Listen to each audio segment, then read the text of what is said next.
రైతు సోదరులందరికీ నమస్కారం అండి. మీరు చూస్తున్నటువంటి పైరు ఇది జీలుగ అండి. ఇది చల్లి ఒక నెల అవుతుంది.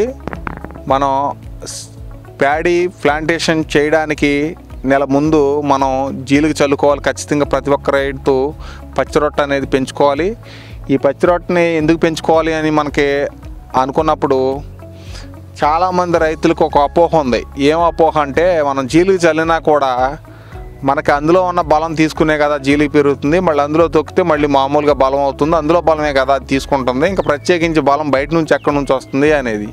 అది చాలా తప్పు అండి. అది ఎందుకని తప్పు అంటే, భూమి అడుగు పొరల్లో ఉన్నటువంటి నత్రజని ఎప్పుడు కూడా నత్రజని అనేది మనకు భూమిలో నిల్వ ఉన్నటువంటి భాస్వరం కానీ నత్రజని కానీ అవన్నీ కూడా అడుగు పొరల్లోకి వెళ్ళిపోతూ ఉంటాయి. మనం అంతకుముందు తీసుకున్నటువంటి భూమిలో ఉన్నటువంటి నత్రజని కానివ్వండి, భాస్వరం కానివ్వండి, ఇది ఆల్రెడీ మొత్తం అంతా కూడా తీసుకుని మొక్క అంతా కూడా పుష్కలంగా నత్రజని కానీ భాస్వరం కానీ మిగిలిన ఇతరితర సూక్ష్మ పోషకాలు అని అంటాం మనం. అవన్నీ కూడా చాలా రకాలు ఉన్నాయి. దాదాపు 20 రకాలకు పైగా సూక్ష్మ పోషకాలు కూడా ఉన్నాయి, న్యూట్రియన్స్ అన్నీ కూడా. అవన్నీ కూడా ఈ పచ్చి రొట్టె జీలుగ కానీ, జనుము కానీ, పిల్లిపెసర కానీ, ఎటువంటి ఉలవ కానీ, బొబ్బర కానీ, ఇలాంటివన్నిటిలో కూడా పుష్కలంగా ఇవన్నీ కూడా ఉంటాయి. కానీ మనకి ప్రత్యేకించి జీలుగ ఎందుకు చల్లుతున్నాం అంటే, ఎక్కువ మంది రైతులు జీలుగే చల్లుతారు. ఎందుకని జీలుగ చల్లుతారంటే, అతి తొందరగా పెరిగి మనకి ఎక్కువగా పచ్చి రొట్టె ఇచ్చేటువంటి రకం ఏదైతే ఉందో అది జీలుగ. రైతులందరికీ తెలుసు, ఇది తొందరగా పెరుగుతుంది, రొట్టె ఎక్కువ వస్తుంది. ఇది చల్లడం వల్ల మన ఫెర్టిలైజర్ అనేది దాదాపుగా చాలా అంటే చాలా తగ్గుతుంది. జీలుగ చల్లిన పొలం చూడండి, జీలుగ చల్లని పొలం చూడండి.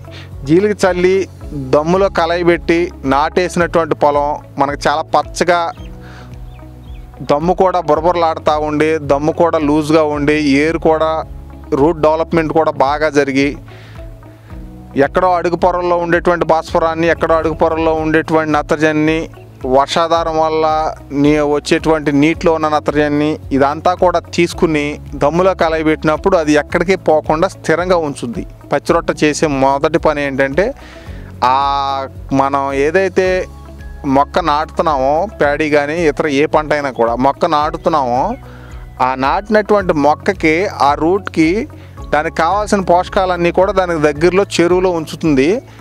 కాబట్టి ఆ నాటినటువంటి పైరు ఏదైతే ఉందో అది కూడా చాలా వేపుగా, దృఢంగా, ఆరోగ్యంగా పెరగడానికి చాలా అవకాశాలు ఉన్నాయి. దిగుబడి సామర్థ్యం ఖచ్చితంగా పెరుగుతుంది, పెట్టుబడి చాలా తగ్గుతుంది. ఫెర్టిలైజర్ కానీ అన్నీ కూడా చాలా తక్కువ మోతాదులో మనకు అవసరం అవుతాయి. ఫెర్టిలైజర్ దాదాపు మనకు 4 నుంచి 5, 6 బస్తాలు ఫెర్టిలైజర్ వేసే చోట ఇది 3 బస్తాలు ఫెర్టిలైజర్ వాడితే సరిపోతుంది. పచ్చి రొట్టె పెంచే దానిలో దిగుబడి కూడా ఖచ్చితంగా పెరుగుతుంది.